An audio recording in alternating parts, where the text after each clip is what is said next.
One of the favorite. The favorite hero. I saw even Lizard said, you know, he's thinking this hero should be first phase a little bit more often. You, in one of our previous casts, said that you think this hero is a top 5. I heavily, well, I don't want to say heavily, but I disagreed. And hearing Lizard you heavily disagreed. Don't you try and backtrack now. Now that one of the people that you're, a bit of a fiend for is agreed again. You're all right. Here we go. See, you're gaslighting me now. Wow, it's just. Well, you said there's absolutely no way that Wyvern was a top 5 hero. I'd say that's a fairly strong statement. But yeah, I think Immersion's going to have a fairly good game. Kushi's also taken a fair amount of harass, getting bopped a little bit by the wild axes. Obviously, you've got the blood right there, which does. We might be in trouble. They have the early level coming through from Smiling Knight in the time dilation, and that enables Pantomime to be able to chase down Heaven on the Wind Ranger. So. I'm really intrigued to see, honestly, how the Storm bottom lane Heaven. They're able to get the purge of the win run. Smiling Knight has a level in the bash, will not require one to come out as they can easily close the distance again with all the slows they're playing with. So, but we'll see how they're able to help him out through that early game. We are going to get a rotation actually from Depressed Kid to top. Be able to bring Kid down to Depressed Kid. They've even given the Blood Rage as well, so just a little bit of bonus spell amp. They did it. They did the thing. It's timing again. But these 3 heroes and Pari Parni there to be able to intercept like a little bit lacking. Need to suffice to have a single kill.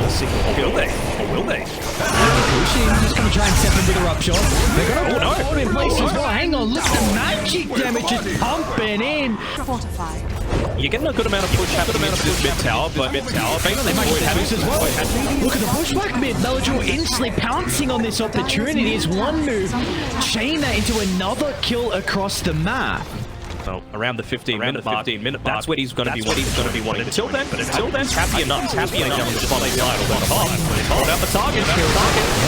Jump immersion, but look at the turnaround. Heaven gets the shackled Depressed Kid nearby to be able to offer the damage, and Storm Spirit pops. But look at Smiling Knight. He's going to jump in with the Chronos Feet onto 2.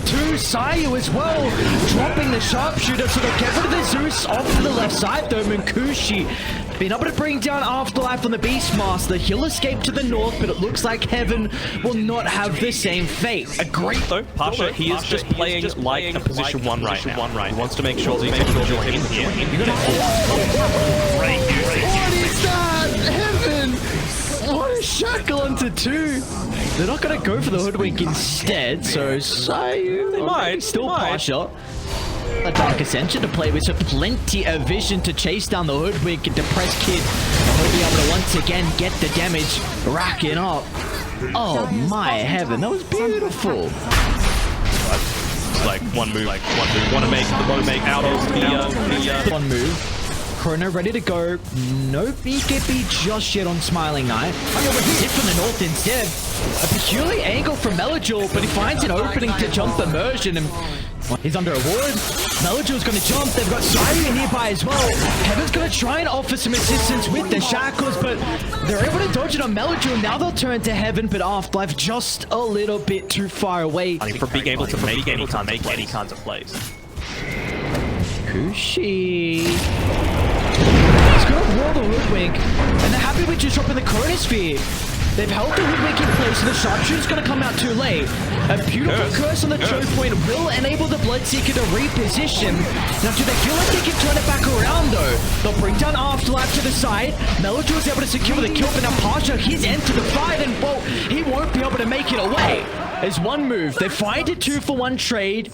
They're considering about re-entering this engagement as Pantomime. What do they have? Dark Ascension. Look at Sayu's positioning. Gets the information that they're coming up to take this fight. Offload's going to hold back the Night Talk of the moment. Meanwhile, they need to get tabs on Roche. Finally, they're able to do so thanks to Heaven. Pasha's going to enter the pit. But the pushback at the last second. And the ultimate's a little bit too late from Immersion as well. So Smiling Knight, he picks up the Aegis, and they can chain this into more kills now. Immersion only delaying his own death. And meanwhile, to the right, Melodor, he's zipping for more blood. Straight onto Heaven's location. As one move have 0 casualties, and they get every component of the Roche. They've got They've got the curse. They've got the dark ascent. Got the Thunder God's wrath, and they've got BKB. They've got LinkedIn. Should be able to wipe release. They have the walk as well, so we're going to see everyone else. Smiling Knight, he clips 3 heroes. Also the Storms with the Chrono, but look at the damage, man. Pentiment blinks by, and the Night Stalker, 4 heroes surrounding Pasha, and now they can chain this into core kills. Mikushi, he can't enter the fight. He's got the BKB protected from the Lincolns as well, but he feels like he just cannot run into the middle. Get the full forward out, as we still will not, as Smiling Knight. Oh no, we cursed the Lincolns. That's no good. They're converging on their location though. Pasha's gonna chop the hoodwink on the backline. Mikushi with the finishing blow. They're going to turn to Smiling Knight next as well. One move, they're late to join this engagement. They do have round 2 to be able to set up on. Some Melody, we need to jump the supports. Storm Spirit hasn't found the opening just yet. They just want to retreat though. One move. Still got to be cautious though. Pasha has this vision. There we go. Meladril's in. Onto the Winter Wyvern. Finds the opening and pounces instantly. Trying to bring down Immersion. He's able to do so successfully. And should be okay with the BKB, but Smiling Knight is going to jump back in. Pasha holds him back with the Roar instantly. There's nothing the Night Stalker can do. And meanwhile, Meladril is just holding everyone at bay.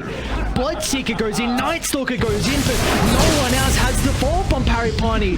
The communication just doesn't seem to be there, and it might cost him another death as the Press Kid deep inside the base goes Smiling under the T4 towers, but he is playing with them. In and out he goes, and geez, a drop. There's one move, a celebratory Chrono to secure this game 1 victory. That's a Grandmaster playing his comfort hero right there. I really like the way that one move played that from start to finish. Their laning stage was incredibly solid, taking advantage of some mistakes that Pari Parni had. They didn't have.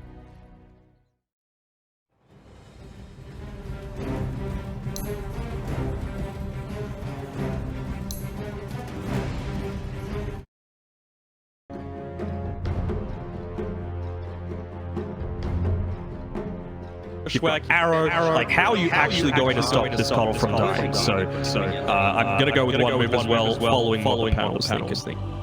The battle begins. We'll replicate that too. Just have concerns on how Pari Parni really going to be able to take these fights. I think it's always like to bring up just teams and how easy it is kind of for them to execute and multiple ways they have to execute fights and start fights, I should say. And well, Sand King Beastmaster to get the arrow onto the Stadium Mindstealer, we saw how restrictive it made the bottom lane of Pari Parni in that previous game. Get going on here though. Could it be first going on here though? Could it be first blood? It's that fairy fire off for the nick of time. A little bit of pressure, but again, at this super early stage, they don't have the kill potential. Look to make a little bit of an aggressive movement here, especially with that blast off. But with that blast off, just some good laning coming out from both teams. Smiling Knight actually went for a 2-0-1 build. Hang on, he should go down here. He does. Oh, that's going to bite him in the back. Pentiment, he had a cell, but again, you don't really want to give your teammates over a Selvin.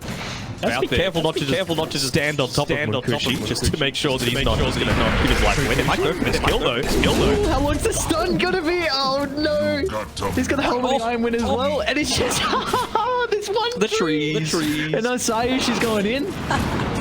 So got to play with an arrow, point blank lands on Immersion, has a fairy fire, but Sayush level 4 or slow down the SK's blink dagger timing a little bit, but Meladril still doing just fine. Top lane Afterlife, he's gonna be in trouble. Nice cut through the tree from Mikushi. And there's already Boots of Travel. Why not? Not that they really needed the extra assistance coming through from the Press Kid. But if a lot of jugs, when you start to fall behind, you could consider a Soul Ring, just because a lot of your farm is going to come off the back of the Blade Fury. Can also help out as well, just giving you like a free healing ward as well to be able to stay in the lane. And they are noticeably sacrificing the jugs a little bit, right? Like he isn't the one. Oh, he might die. Just gets the bonus armor for the phase boost, but heaven, what? Sunderlord, he's real tanky. Sunderlord, he's real tanky. Yeah, Alright, we'll see. Meladril's gonna look to jump. They'll have the extra chain control afterwards to get the epicenter off, but look at the rotations coming out from Pari Parni. They won't be fast enough to be able to keep Pasha alive. They at least will trade the kill onto Pentiment, but of course this is a support for an offlaner.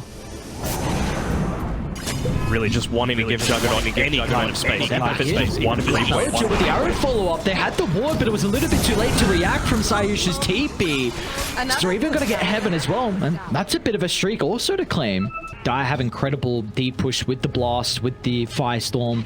And it's not going to be easy to kill the Underlord at this stage. Melojul's going to jump. Once again, the techies, he's going to be in trouble. Melojul, okay, doesn't use the epicenter for the kill, and it's actually going to cost him as Melojul's in trouble. Drag back into the blast, but one move. They've got multiple heroes nearby to be able to combat this. Looking to enter the fight. Even Smiling Knights feeling the importance of this skirmish. Rotating the top is going to be the Juggernaut. Can they close the distance though? Bushwhack's up in a couple of seconds. They might move for immersion instead. Have a Hawk next to the tower, so they won't be able to scout out. They land the combos, and the Enchantress should go down afterwards. The Press Kid is still playing on the outskirts. Trying to pump in that damage from afar, but one move they do Delta split away. Now, what's the play on one move? You brought a lot of resources top. Can you commit for this? Sayush can't move. He can't move. He doesn't have any leap charges left, and no one wants to walk up to try to cut him out with a Quelling Blade. So movement around mid, confident in it. Melojul. They got aggressive. Mukushi's is going to try and move this over to Pantomim's life instead. We'll bring their attention back to Melojul. And they can. Mukushi. A lot of damage getting put into the Chaos side, and going to be killed off though. See Mukushi, Pari Parni, they do have multiple members nearby to be able to take the fight. They're going to start this onto the Enchantress instead. They feel like it's an easier target just to blow up immersion and maybe look to get out, feeling like this is not a skirmish they want to continue to take. They did smoke under the ward. Fatigue in terms of sustainability against this Coddle. There he has the script. They're onto the Underlord with the sharpshooter as well as the epicenter. They actually bring down Pasha. Oh man, and Pasha knew exactly where they were. They pinged up the lane. There's no way Smiling Knight's ever in a position to be able to farm that creep wave as aggressively as he was, and they saw the creeps get body blocked, so they knew where they were with that smoke. Back to the lane though. Pantomim, he is going to go down, but they're moving this into Roche. They should know this is happening. Top lane's being pushed in, bottom lane's in, super safe spot. They go for the smoke. It's going to be quick enough. Age's going to be picked up. But one move after that kickoff. Okay, forced out of the bushwhack. He's chilling. After that pickoff, they went Pasha too is under this ward. But they're going to have to damage this time without the epicenter. It's a lot of stun control coming out thanks to Sayush's arrow. And again, Pasha's going to be killed off. That's 2 deaths in a row. And Reap instead to tank this engagement. They're on the move again. Gang squad. Back. Great reactions are from Smiling Knight. Protecting the low. Oh, he's in with a combo, and it is perfect. And Pantomim is also going to find another target. The extra catch, lack for the moment. The gap close will not be there to run into the techies, but Pari Parni, even though they're down 4,000 gold, they've got the double damage rune on Mukushi, and the Aegis has just expired. But how do you start the fights? Smiling Knight, it's not an easy kill. They're going to be relying on Heaven's Jump with the Aghanim Shard stun. They do get rid of Pantomim. Can they pinch into the mold? Melojul's in. Again, a double burrow strike. They're going to use the ball to control the Chaos Knight for the moment, but the Omni Slashers, it's ripping Mukushi apart. Immersion's going to try and buy him some time with the Nature's Attendant Heal, but that does nothing. It's one move. It doesn't matter if you lose out of the Hoodwink's life, as Melojul can always turn a fight back around. Starts it off with the double burrow. He's going to end it with another stun onto Heaven. And Pari Parni, it's another lost skirmish for them, and their high ground soon to be under siege. They can just go for another blind blink here. Yeah, they want to catch the press kid. That's what they want. Oh, he's gone. There's nothing they can do. Beautifully done from one move. They just cashed out the press kid a little bit too close. You'd expect the tier 4 tower to be enough of a deterrent, but one move say that is not the case. No, again, their pickoff is just insane. They've got 10 seconds left on the cliff, so they should only lose one lane of racks, although they're going to try and get the second. Yeah, they're able to convert onto that as well, because they've got the Aghanim Shard, the Juggernaut, the extra movement speed, and now they've got the Manta as well. So Spirit Vessel, who cares? Spirit Vessel, got the Malice, who cares? Like Smiling Knight, it just feels like he's Smiling Knight, it just feels like he was in a position. Oh no! Oh no! They they just tried to commit to get rid of the helm of the Overlord creep. And they called it! Yeah, I would. Pari Parni, they're in shambles. This is not looking good at all. But for the lads on one move, this series victory secure their place in Division 1 for next year's DPC. So a really, really important series for them.